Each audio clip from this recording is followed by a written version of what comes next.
Thank you for choosing TampaCarry.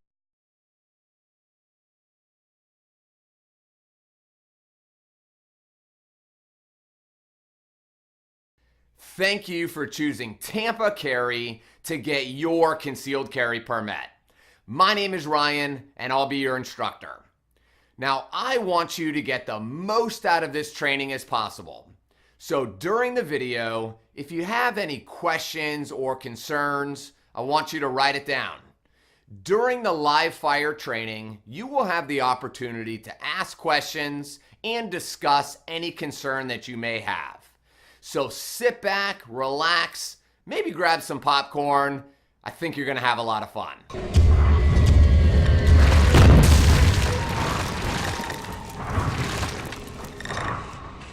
So let me ask you a question.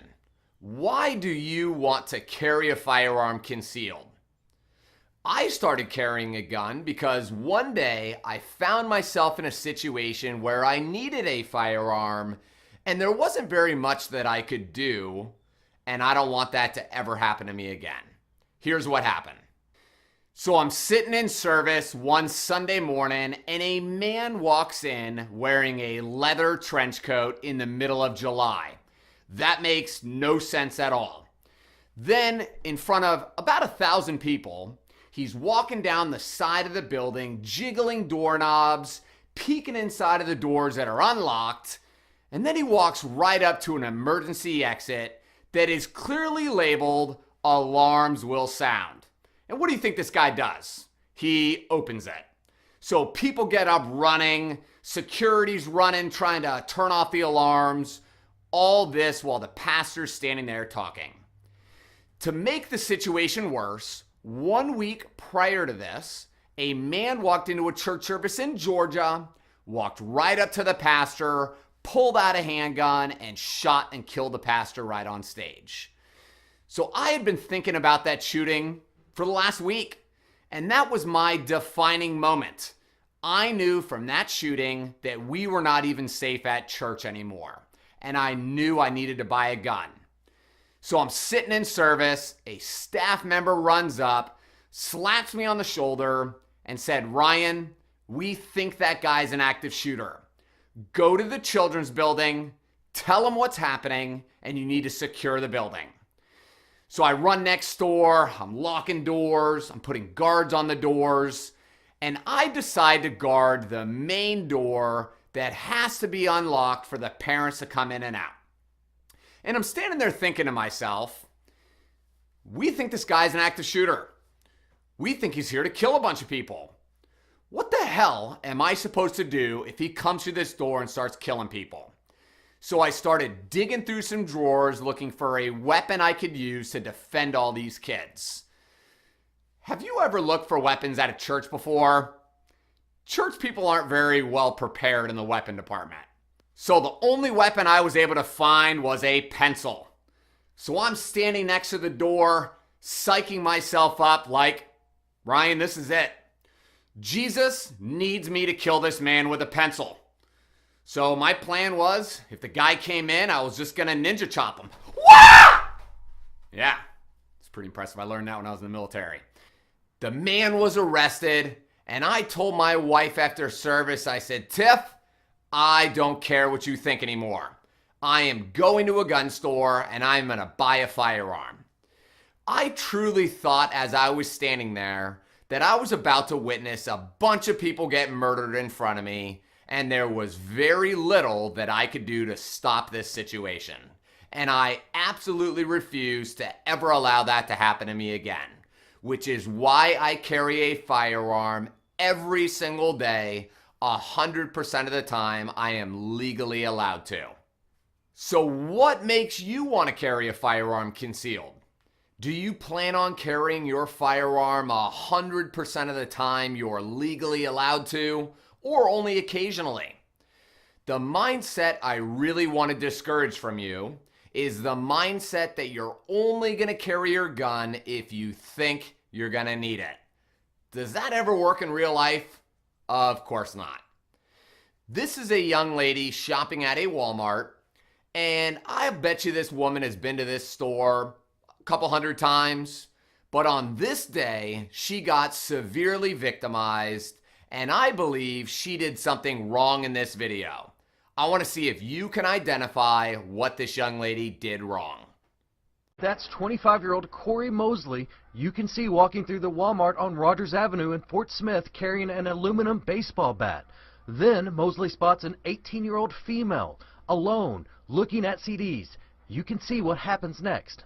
It's a miracle the young lady, was not very, very seriously hurt. Police say it was a random attack. There's no patterns, there's no prior relationships, there's no prior contacts, So what did that young lady do wrong?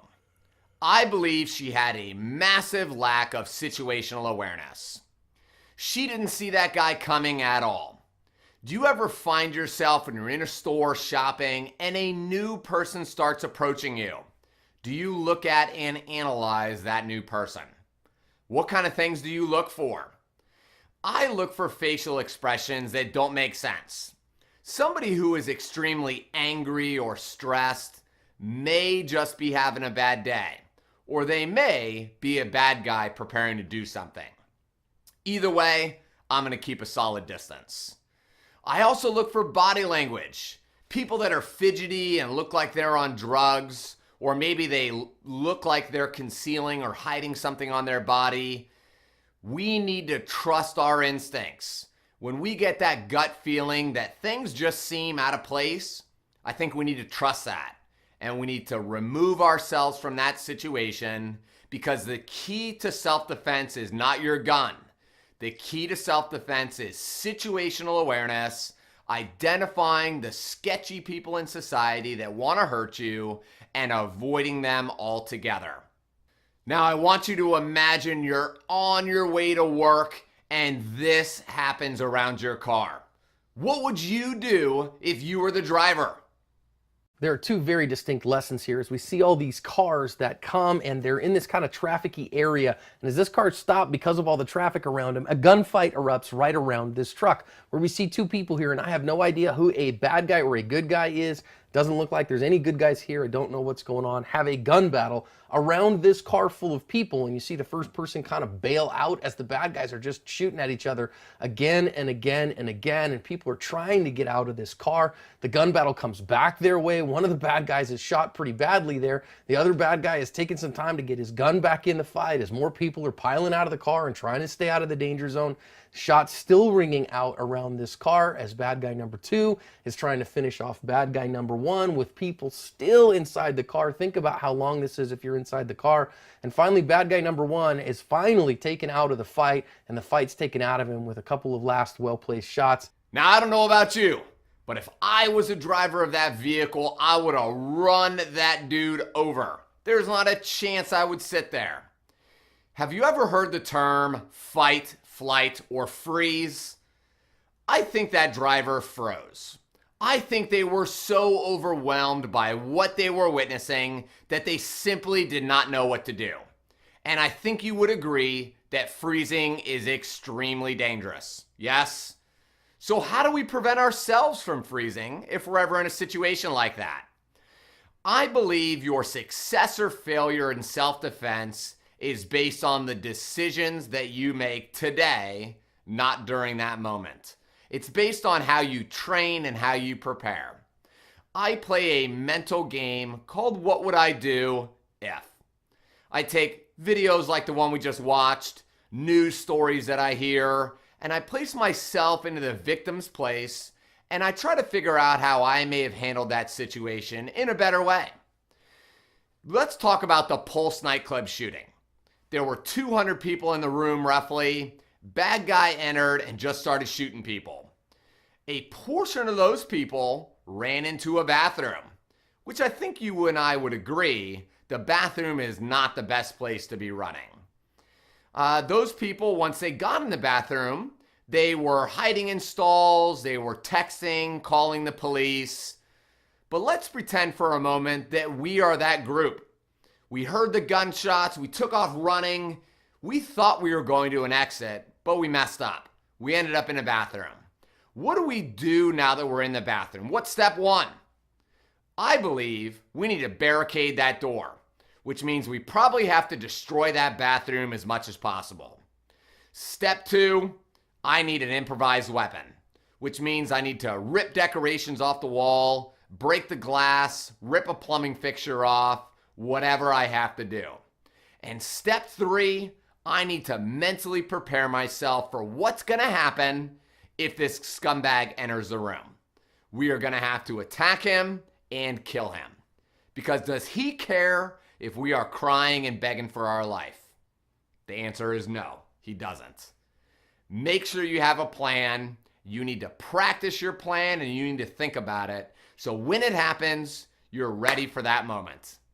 This next video is of a mother shopping at a dollar store in Hernando, a little north of Tampa.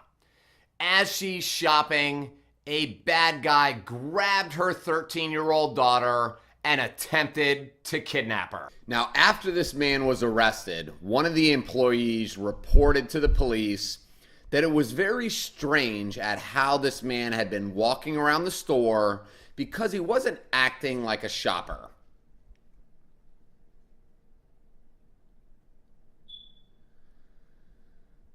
Now, that's a pretty aggressive kidnapping attempt.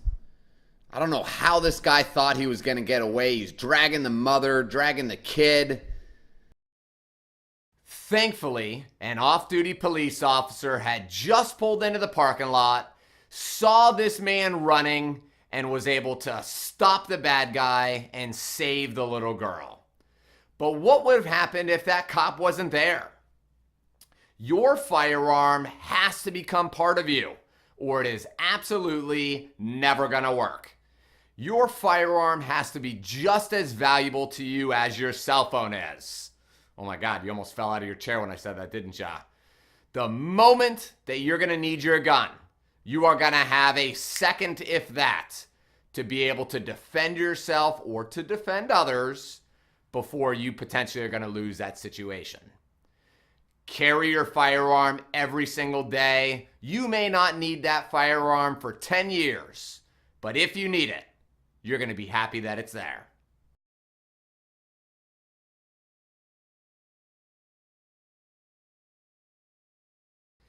In this course, we will be discussing the process you're going to go through to get your carry permit. We're also going to talk about justified use of deadly force. These are the situations that we are legally allowed to kill someone to protect ourselves or to protect somebody that's around us. Just imagine you're driving down the road and you see a bad guy attacking a woman. Maybe he's pulling her out of a car. Maybe he's trying to rape her, rob her, kidnap her. Do we have a right to protect that young lady? Of course we do. We have a right to use whatever level of violence is justified under the law to keep that woman safe. And I think that is super badass. We're also going to talk about permit reciprocity, firearm safety, and a bunch of other stuff. So I hope you're excited. We're going to learn a lot.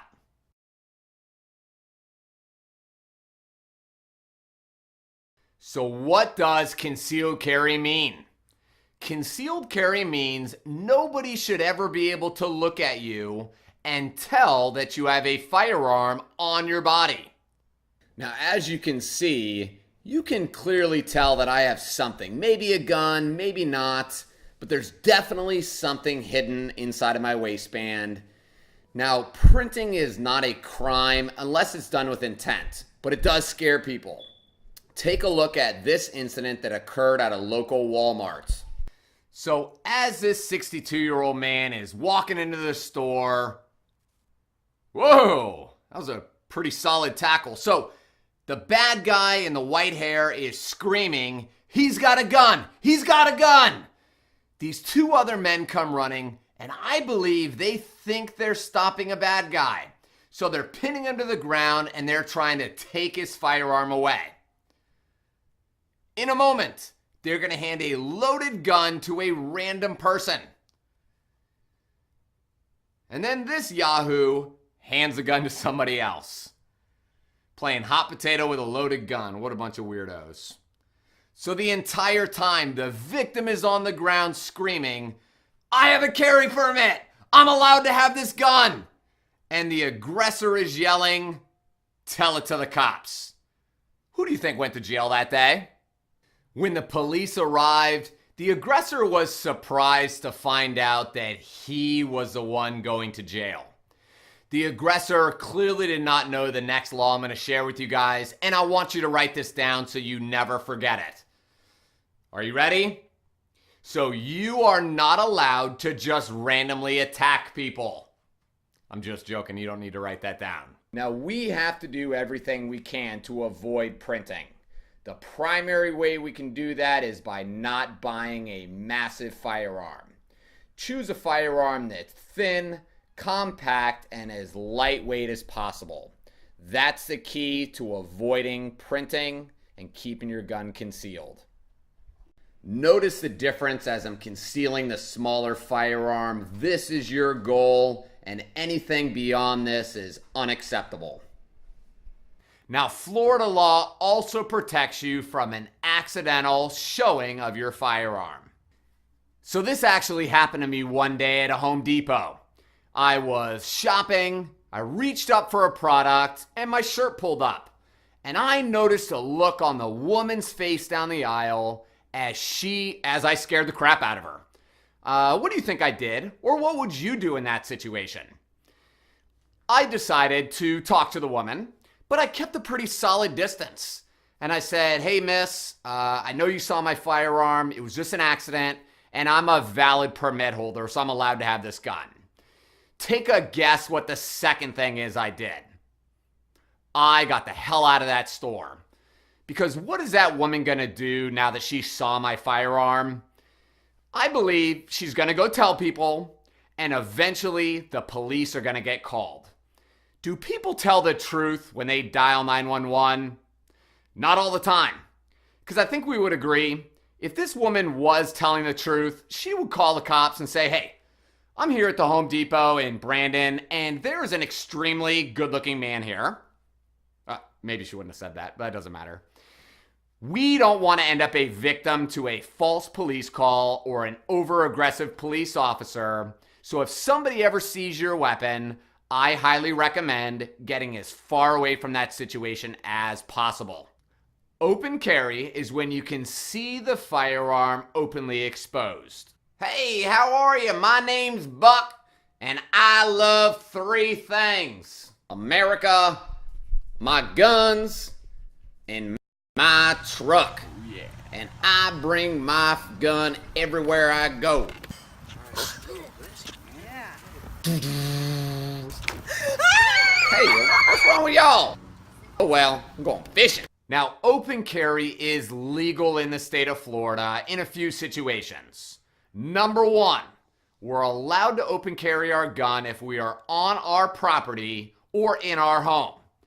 Now, before you start mowing your grass with an AK-47 on your back, just know that even if it's legal, you may still scare your neighbors.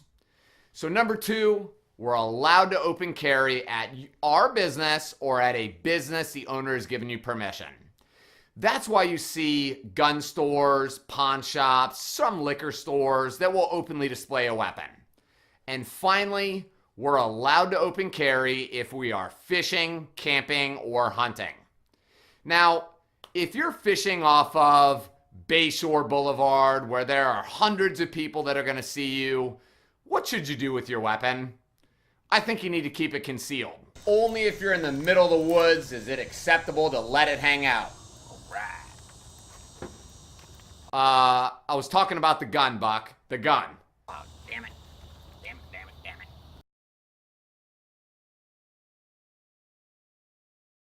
I understand I'm allowed to carry a gun, but is there any place that I'm not allowed to have a firearm? That's a great question, and let's ask an expert, Professor Van Houser. Hello, my name is Professor Van Houser, and I'm here to talk to you today about prohibited areas. Prohibited area number one is any place of nuisance. A place of nuisance is defined as a place where gang members are actively participating in criminal activity. I hope you're avoiding those areas anyway. It's also defined as a massage parlor that is actively engaged in any illicit activity. Wink, wink. So I would avoid bringing your gun to any massage parlor on Kennedy Boulevard. I've heard some things. Number 2 is any police, sheriff, or highway patrol station. 3 is any detention facility, prison, or jail. And 4 is any courthouse.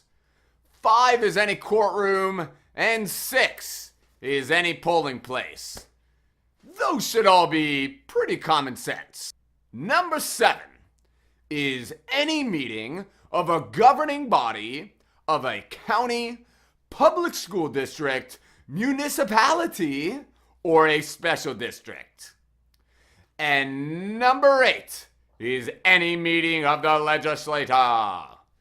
I do not like attending those meetings. Number 9 is any school, college, or professional athletic event unless it is related to firearms. So don't bring your weapon to any sporting event. Number 10 is any elementary, middle, or high school facility or administrative building. Now, federal law says that we should never have our firearm even on the property of a school. So I would recommend parking your car somewhere else. Number 11, we cannot carry in any career center. This would be an ITT tech or maybe a vocational school. Number 12, we cannot carry in any restaurant licensed to serve alcoholic beverages, but only the portion of the restaurant primarily devoted to that purpose. So if we went to an Applebee's, I may ask, where could we not sit with our firearm? At the bar. Right-o. Good job, chap. Where could we sit with our firearm? Maybe at the booth seating, you may say. Number 13, we cannot carry at any college or university facility. We are, however, allowed to have our firearm in our vehicle as long as it is securely encased and hidden from people's sight. Nothing better than a good cigar. And number 14, we cannot carry our weapon inside of an airport. I know that's probably shocking to you, isn't it? Did any of you know that you're allowed to bring a firearm with you onto an airplane? So the process is a little bit complicated, which is why I wrote a detailed article that is found on the TampaCarry.com website. Read that article in its entirety, and it'll clarify all of the questions or concerns that you may have. Prohibited Area 15 says that we can never bring our weapon into any place prohibited by federal law. Some of those places are a military base, maybe the post office, maybe the IRS building. And we should also never bring our weapon onto their property, which includes inside of our vehicle parked on their parking lot. Follow these rules and you will avoid prison. Ha-ha.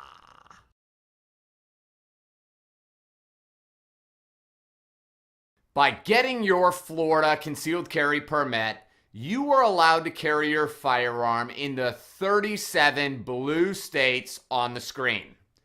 The reason for this is the blue states recognize the Florida permit and Florida recognizes their permit. What it does not mean is that the laws are similar. Whose responsibility is it to know the difference in the law? I'll give you a hint. It's yours. You need to do a lot of research before you ever cross state lines with a firearm. It's a pretty big deal. The yellow states are non-reciprocal states. Those are states that you can bring your firearm into with relative ease, but you cannot conceal carry the firearm while in that state. And if you're from a red state, I apologize, but I call red states anti-American states because they kind of are. Not only do they not allow you to carry your gun concealed, but some of the states actually prohibit you from even having a firearm. The red states are the states with the strictest gun control laws in the nation.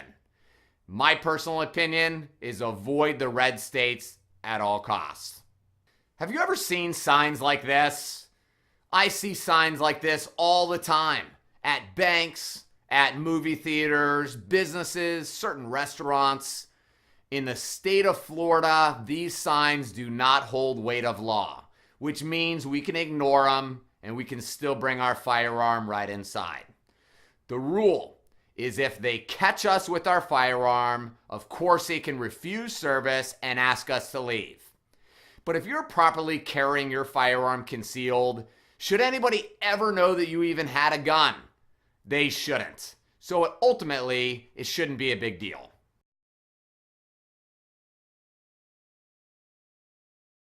You know, one of the most common questions I receive is, when am I allowed to use my firearm in self-defense?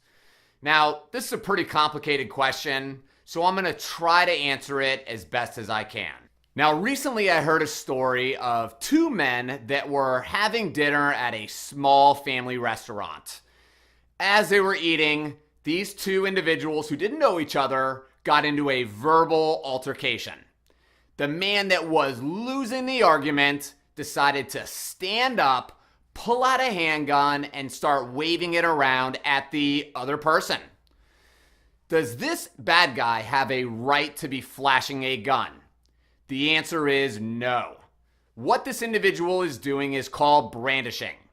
Brandishing is displaying your firearm in a rude, careless, angry, or threatening manner that is not necessary in self-defense. So the question is, does the victim have a right to use his firearm? I believe the answer is yes.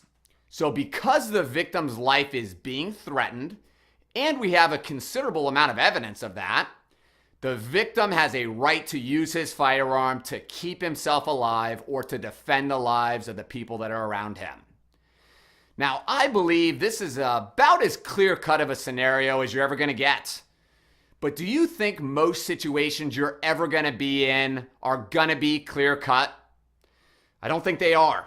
They're going to fall into a massive gray area, and you have to make a decision, and unfortunately, you have to live with the consequences of that decision. A few years ago, I had a student that was at a car dealership trying to buy his wife a new vehicle. They had just finished a test drive, and the woman was standing behind the car talking to the sales rep as the husband was unbuckling the child from a car seat. A scumbag walking down the road walked right up to this woman and he grabbed her butt. She screamed. The bad guy then wrapped his arms around the woman and was bear hugging her from behind. The husband jumped out of the car like all good men would, ran up to this guy, boom, hit him in the face. The bad guy hit the husband and knocked him unconscious. The car dealership employee was a little excited and ready to get in on the fight, jumped on this guy's back and tried to put him in a headlock. The bad guy grabbed him, flipped him over, boom, kicked him in the head and knocked him unconscious. Honestly, if I was this husband, that story would go with me to the grave. I would never tell anybody this story. The husband says to me, If I would have had a firearm that day, I would have ended that situation. Does he have a right to use a firearm? The answer may not be as simple as you think. One of these three things has to happen before you're allowed to use deadly force or even threaten deadly force. Number one, the bad guy has to be attempting to kill you or somebody that's around you. Is that what's happening at the car dealership? Personally, I would say no. Always think when you're looking to these answers, it's not about what you think is the right thing to do. It's about, could you use whatever level of violence you're deeming necessary? Could you then stand in front of a jury during your trial and convince a jury that what you did was not only necessary, but within the law? So number two, the bad guy has to be attempting great bodily injury. Great bodily injury, there was an attack that I saw on the internet of a bad guy that went into a store with a machete and hit this woman square in the arm, and it split her arm right down the center. That would be a great bodily injury. Maybe loss of a limb. And I talked to 4 prosecutors once in my course that said any wound that's going to leave a scar that's 4 inches or larger is considered great bodily injury. So I don't know if maybe as you're getting your butt kicked, you pull out a ruler and you're like, oh yeah, screw you, buddy. But is that what's happening at the car dealership? I don't think it is. The last one, the bad guy has to be attempting a forcible felony. Now here is a list of all of the forcible felonies in the state. Do any of these apply to the car dealership scenario? Many times people will say sexual battery. Well, that is Florida's definition, or term rather, for rape. Maybe it's aggravated assault. The definition of aggravated assault is an escalated level of assault that involves the use of a deadly weapon or the intent to cause death. Is that what's happening? Probably not. Aggravated battery is the intentional touching of another person with the intent to inflict great bodily harm or to use deadly force. Is that what's happening? Probably not. Now, how much time do you have to make a decision in one of these moments? You have about a second, if that. So when should you decide when you're going to use your firearm, and sometimes more importantly, when you're never going to use your firearm? I believe you have to make this decision now. You have to think about it all the time and try to determine where those lines in the sand are. Because in that 1 second time frame, I don't want to leave to chance that I'm going to make a decision off of emotion and end up in prison. Would you agree? Part of my checklist is if somebody is trying to kidnap me or kidnap my children or your children, I am going to use my firearm. If somebody is trying to stab me or stab somebody around me, I'm going to use my gun. Now, recently, I saw a video online that made me pretty upset. It was a father shopping with his teenage daughter at a Walmart. The father walked down the aisle that his daughter was shopping on and caught a pervert with a cell phone under his daughter's dress. Now, I don't know about you, but I have a daughter, and I would lose it in that moment. It would be very emotional, and it could be very easy for me to be that upset that I may think it's okay in the moment to use my firearm. But I have to think about that kind of situation and know that even though I may be upset and even though I may be emotional, it does not mean that I am justified in using that weapon. So what are the high emotion moments for you? Some people, it's getting into fist fights or verbal arguments. More often than not, I find that it's road rage. Do you have any issues with road rage? I do. I'm very guilty of honking my horn excessively. May even flip somebody off every once in a while. But we may think that all we're doing is not letting somebody merge in front of us. You've played that game before. But that may be the last straw on the camel's back, and that bad guy decides to pull up next to you and open fire into your vehicle.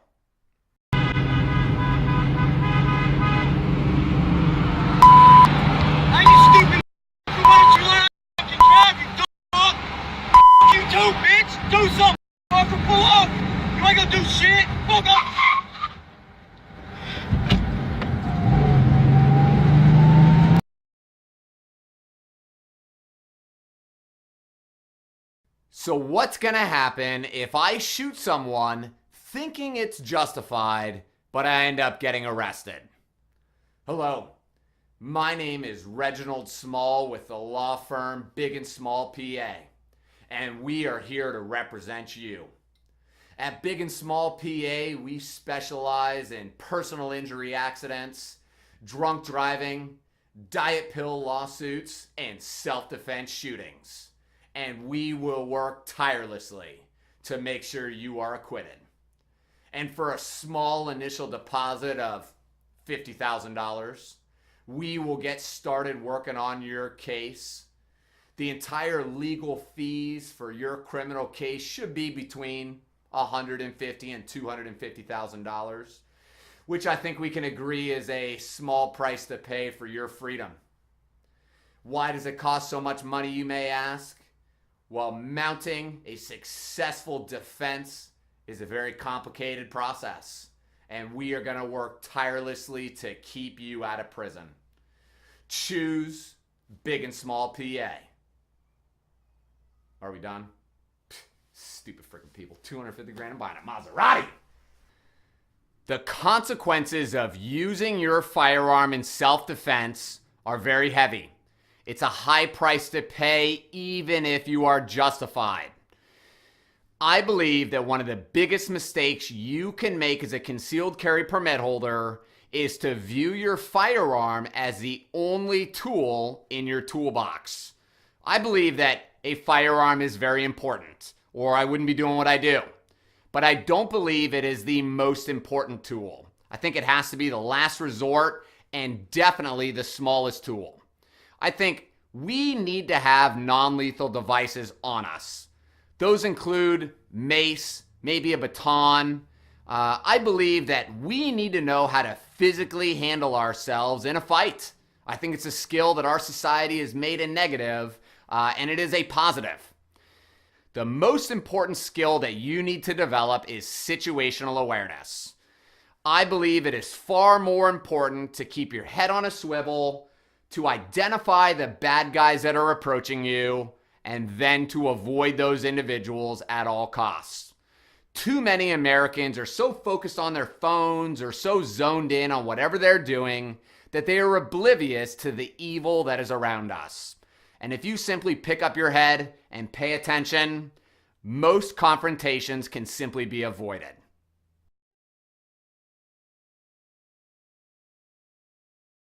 Understanding how your firearm works is the key to firearm safety and you being safe with your weapon. Firearm safety rule number 1 is to always keep your finger off of the trigger until you're actually ready to shoot. That means your sights are on target and you see that bad guy or you're at the gun range. You should not touch that trigger a moment sooner, because if you do, you may end up on a YouTube video. This cool feature where you press the trigger down, and once you press this down and pull it up. That foo lane shit, I ain't with it. Sending shots at your fitted.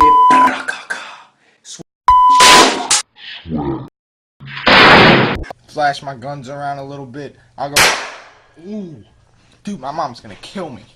Oh my God. Rule number 2 is always keep your firearm pointed in a safe direction. We never point our firearm at anything we are not willing to kill or destroy. And losing control of where your firearm is pointed happens lightning fast. So you have to be focused and paying attention at all times. Keep going. All right, there you go. Put on safe and stay. Oh,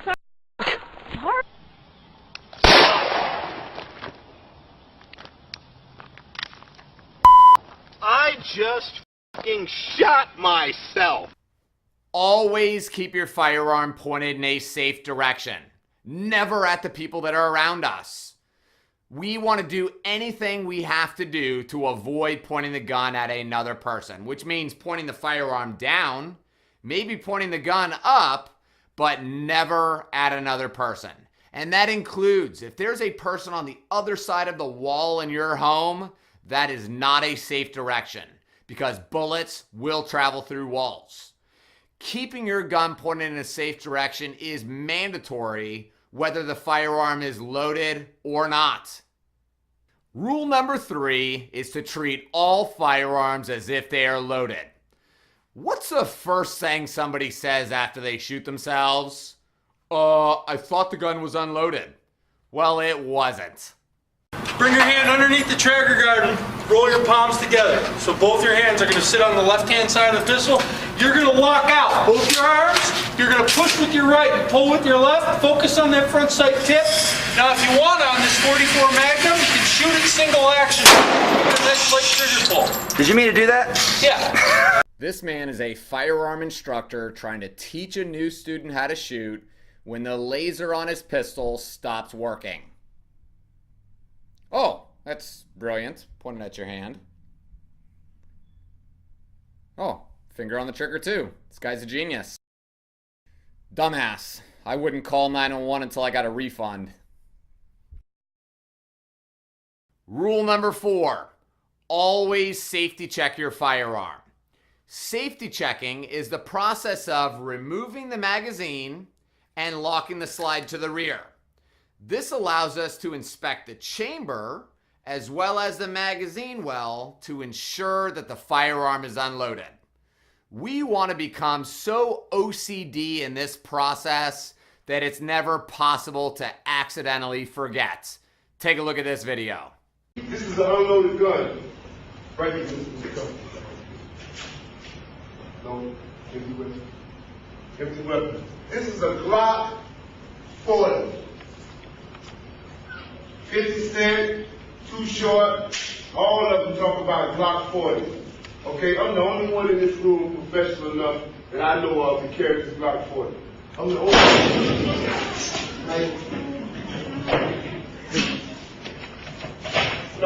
one. Learning to properly safety check your firearm is critical. By logging on to YouTube, you can visit the TampaCarry channel, and we have very detailed videos to show you how to properly safety check semi-automatic firearms as well as revolvers. I highly encourage all new shooters to purchase snap caps or dummy rounds. This allows you to practice loading and unloading your firearm and safety checking in a safe manner in the comfort of your own home. Practice a lot. This needs to become second nature if you want to be safe with your firearms. Rule number 5, always keep your firearms unloaded unless they're in a ready-to-use status. Let me ask you, should your home defense firearm be loaded or unloaded? I believe it needs to be loaded and ready to go at a moment's notice. Should your concealed carry gun be loaded or unloaded? I think it needs to be loaded. Should your fun guns or hunting guns be loaded or unloaded? They need to be unloaded. Rule number 6, keep your firearms securely stored at all times. Where should you keep your firearms? Should they be in a sock drawer or maybe under a couch cushion? You'd be surprised, but I meet people that think that that's okay. Your firearms need to be in a gun safe. Rule number 7, don't be a dumbass. This may be the most complicated rule for certain individuals to follow. Take a look at this.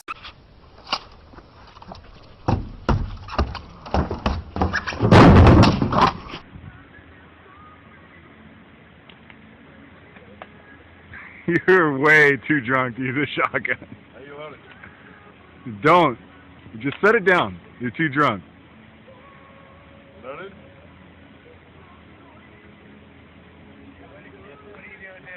Why are you using a knife? I ain't let it. You shoot it? Oh.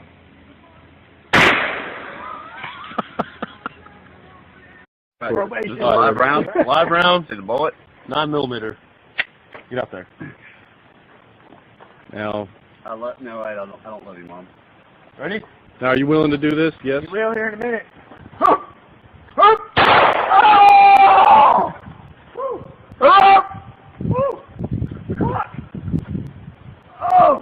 Let's see it. Take the vest off, dude.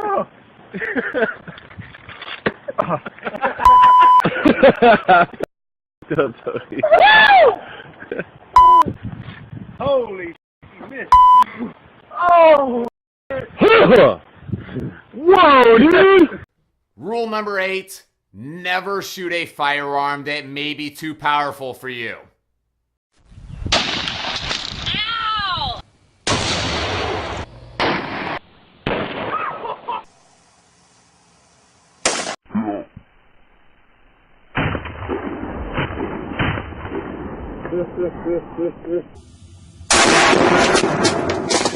Here we go.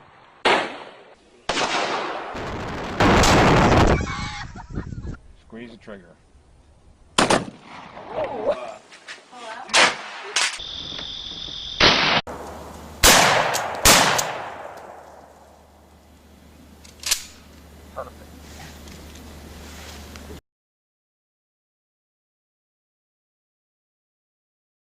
Having a proper grip and stance is critical to your ability to shoot your firearm accurately and safely.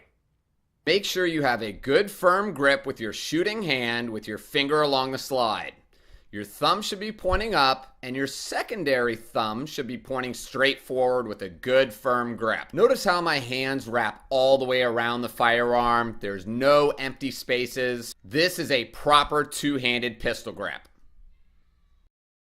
Next, let's talk about a proper stance. So here you can see the Weaver stance. My shooting arm, which is the right hand, is fully extended, while my left arm is slightly bent. My feet, my left leg is directly under my left shoulder, with my right leg canted slightly to the rear. It's important to be leaning slightly forward. Another popular stance is the isosceles stance, which means my arms are fully extended, my feet are shoulder width apart, knees slightly bent, and the weight's on the ball of my feet. Again, I'm leaning slightly forward just to be able to manage any heavy recoil, but it's most important to remember your stance should be comfortable and firm and balanced. Practice your stance a lot. This needs to become second nature to you, and the only way you're going to do that is if you practice it until you can do it perfectly every single time. Proper sight alignment and sight picture is critical to your ability to accurately shoot your firearm. Proper sight alignment is the process of lining up the top blade of the front sight with the top blade of the rear sight. We want to have an equal gap between both sides of the front sight to achieve proper sight alignment. The image on the left shows us an improper sight alignment. We do not have an equal gap between both sides of the front sight, which is why our grouping is off to the left. The image on the right again shows us an improper sight alignment. We don't have an equal gap between both sides of the front sight, and our top blade of our front sight is not lined up with the top of the rear sight, which is why the grouping is high and to the right. The center target shows us a perfect sight alignment. Both sides of the front sight are perfectly equal, and the top blade is perfectly aligned with the top of the rear sight. Next, we have sight picture. This is the process of lining up the front and the rear sight with the target in the background. At this stage, your eye is attempting to look at 3 objects at once. But your eye can only focus on one of these objects at a time. So which one is the most important? If we focus on the target, then our sights will be fuzzy and you will not be able to achieve proper sight alignment. If we focus on the rear sight, then your front sight will be fuzzy, and again, we cannot achieve proper sight alignment. We want to focus on the front sight. The rear sight should be fuzzy and the target should be fuzzy. This allows us to properly align our sights and still see your target. Focusing on the front sight is critical to your accuracy, so practice this at home until it becomes second nature. Well, you did it! Congratulations, you completed the online portion of this training. Only 2 steps left.